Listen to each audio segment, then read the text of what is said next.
Hi అండి, నమస్తే. Welcome back to Rahith recipes. ఈరోజు వీడియోలో ప్రోటీన్ ఫైబర్ ఎక్కువగా ఉండే పచ్చి బఠానీలతో ఒక సూపర్ స్పెషల్ స్నాక్ని అయితే చూపించబోతున్నానండి. ఈ సీజన్లో మనకు పచ్చి బఠానీలు అవైలబుల్లో ఉంటాయి కాబట్టి ఇలా ఈ స్నాక్ని అయితే ట్రై చేసి చూడండి. హెల్త్కి చాలా మంచిది, టేస్ట్ కూడా చాలా బాగుంటుంది. సో లేట్ చేయకుండా పచ్చి బఠానీలతో కట్లెట్ని ఎలా ప్రిపేర్ చేసుకోవాలో చూసేద్దాం.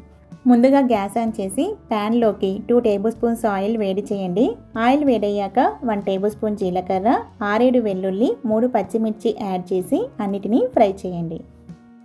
నెక్స్ట్ ఇందులోకి 250 గ్రామ్స్ పచ్చి బఠానీలు అలాగే 1/2 టేబుల్ స్పూన్ ఉప్పు వేసి 3 to 4 మినిట్స్ లో ఫ్లేమ్లో ఫ్రై చేయండి. నెక్స్ట్ ఇందులోకి 1/2 tablespoon garam masala powder, 1 tablespoon chaat masala powder కానీ లేదంటే ఆమ్చూర్ పౌడర్ కానీ ఈ రెండిట్లో ఏదో ఒకటి వేసి ఒక 10 సెకండ్లు ఫ్రై చేసి గ్యాస్ ఆఫ్ చేయండి. తర్వాత బఠానీలు కంప్లీట్గా చల్లారాక ఒక మిక్సీ జార్లోకి యాడ్ చేసి మెత్తగా గ్రైండ్ చేయండి.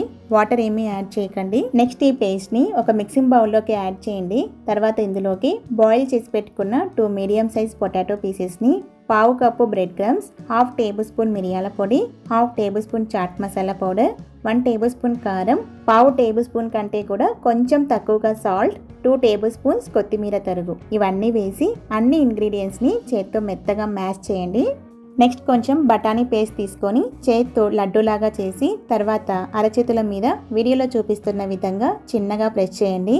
కట్లెట్ ఎడ్జెస్ని కూడా సెట్ చేసుకోండి. అవసరమైతే ప్లేట్ మీద రోల్ చేయండి. ఇలా అన్ని కట్లెట్స్ని ప్రిపేర్ చేసి పెట్టుకోండి. నెక్స్ట్ గ్యాస్ ఆన్ చేసి ప్యాన్ పెట్టి ప్యాన్లో 3 టేబుల్ స్పూన్స్ ఆయిల్ని స్ప్రెడ్ చేయండి.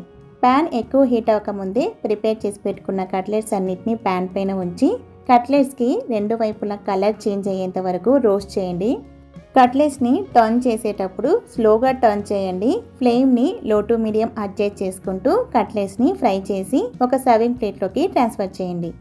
అంతే అండి, గ్రీన్ పీస్ కట్లెట్ రెడీ. ఈ కట్లెట్స్ని డైరెక్ట్గా అయినా తినచ్చు, లేదంటే ఏదైనా కెచప్తో సర్వ్ చేసుకున్నా కూడా టేస్ట్ చాలా బాగుంటుందండి.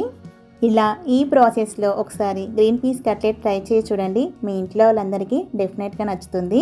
ట్రై చేశాక మీకు ఎలా వచ్చిందనేది నాతో కామెంట్ బాక్స్లో షేర్ చేసుకోవడం మాత్రం మర్చిపోవద్దండి. ఈ వీడియో కనుక మీకు నచ్చినట్లయితే లైక్ చేయండి, సబ్స్క్రైబ్ చేయండి, అలాగే మీ ఫ్రెండ్స్కి రిలేటివ్స్కి కూడా షేర్ చేయండి. Thank you for watching.